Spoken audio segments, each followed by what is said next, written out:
Hello and नमस्ते साथीहरू। के छ तपाईँहरू सन्चै हुनुहुन्छ? म त सन्चै छु र आज मौसम पनि यहाँ जापानको एकदम होइन पानी परिरहेछ। अहिले चाहिँ गएको गइरहेको छु होइन, छत्ता लिएर पानी परिरहेछ हेर्नु होइन। अनि जति साथीहरूको सिओई आयो होइन, सिओई सर्टिफिकेट अफ एलिजिबिलिटी, उनीहरूलाई चाहिँ मेरो तर्फबाट कङ्ग्रेचुलेसन छ। र जतिको आउन बाँकी छ उनीहरू चाहिँ अब यो फेब्रुअरीको लास्टसम्ममा सबैको आउँछ होइन। अब गएको जतिजना गएकोमा एप्लाई गर्नु भएको छ उनीहरूको त यो फेब्रुअरी लास्टसम्ममा आइहालिन्छ।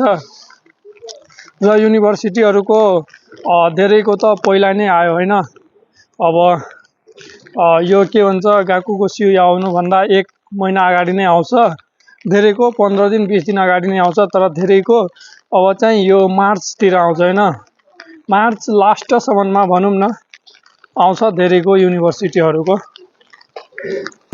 अनि अरू चाहिँ जस्तो युनिभर्सिटीको मैले कुरा गर्दै थिएँ होइन, युनिभर्सिटीहरूको अलि ढिलो नै हुन्छ। तर आउने चाहिँ त्यही अप्रिलभरिमा सब जापान आइन्छ होइन। अलिअलि अब धेरैको क्वेसन के छ भने इलेक्सनहरूको कारणले गर्दा त ढिलो हुँदैन नि, त्यस्तो केही हुँदैन। बट अलिकति एनओसी अनि एनओसी फर्म भर्न र फ्याक्ट बुक गर्न अलिकति झ्याउ, मतलब सर्भरहरू यता त्यता होइन, डेट नपाउन सक्छ, त्यस्तो हुनसक्छ। अनि खासमा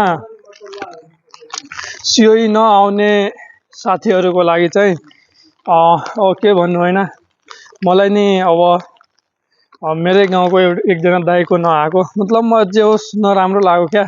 मतलब सिओई अब त्यहाँसम्म पुगेर सिओई नआउनु भनेको अब कसलाई चाहिँ राम्रो लाग्छ होइन। मलाई नि धेरै नराम्रो लागेको छ, किनभने धेरै कुरा सोचिया हुन्छ होइन। एउटा ड्रिम, एउटा यहाँ गएर म एउटा लाइफ अलि होइन चेन्जेस हुन्छ कि भनेर अपर्च्युनिटीहरू अब नपाएर न हामी विदेश आउने हो, न देशमा अपर्च्युनिटीहरू नपाएर त विदेश आउने हो। अनि त्यही भएर चाहिँ नआउने साथी दाजुभाइहरूलाई म चाहिँ के भन्न चाहन्छु, बहिनीहरूलाई अनि दिदीहरूलाई कि होइन, मेहनत चाहिँ नछोड्नु होला। किनभने एसएसडब्लु चाहिँ एकदम राम्रो भिजा हो। N4 अझै पढ्नु, अझै मेहनत गर्नु, N4 पास गर्नु र तपाईँहरू चाहिँ एसएसडब्लुमा आउनु होइन, वर्किङमा जे होस्। स्टुडेन्ट भन्दा चाहिँ बेटर नै हो एसएसडब्लु भिजा चाहिँ। अनि आखिरमा हाम्रो त स्टुडेन्टमा आए पनि त हाम्रो त सोच त पैसा कमाउने नै हो नि त। अब केही पढेर अब त्यहाँ वर्किङ गरेर पैसा कमाउने हो। र नेपालबाटै त्यस्तो हुन्छ भने तपाईँहरू पनि एउटा होइन, अब रिजेक्ट भयो भनेर टेन्सन लिनु यता हुन्छ नि। धेरै मान्छेले अब भने यो जापान जाने बेला थियो, यो त टेन्सन केही नलिनु, आफ्नो मेहनतमाथि विश्वास राख्नु होइन। अवश्य हुन्छ, एक न एक दिन अवश्य सक्सेस भइन्छ। त म यही भन्न चाहेँ र अहिलेको लागि यति नै। हस् त, धन्यवाद, आरिगातो गोजाइमास। आज जापानको मौसम हेर्नु क्या, पानी नै पानी, पानी पानी पानी।